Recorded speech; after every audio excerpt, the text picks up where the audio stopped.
அன்று மேட்டூர் அணைக்குள் ஒரு காலத்தில் 33 கிராமங்கள் இருந்தது தெரியுமா? 1925 ஆங்கிலேயர்கள் காவேரி நதியில் பெரிய அணை கட்ட திட்டமிட்டார்கள். அணை கட்டுவதற்காக 33 கிராம மக்கள் தங்கள் வீட்டை விட்டு வெளியேற வேண்டிய நிலை வந்தது. வீடுகள், கோவில்கள், வயல்கள் எல்லாமே அங்கேயே இருந்தது. 9 வருடங்கள் உழைத்த பிறகு மேட்டூர் அணை கட்டி முடிக்கப்பட்டது.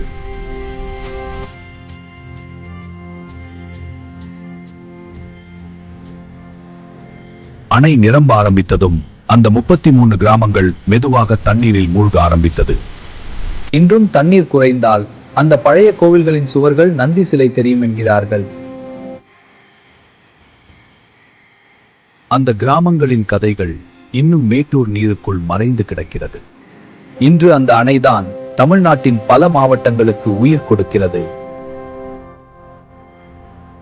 ஆனா அந்த நீருக்குள் 33 கிராமங்களின் நினைவுகள் இன்னும் இருக்கிறது.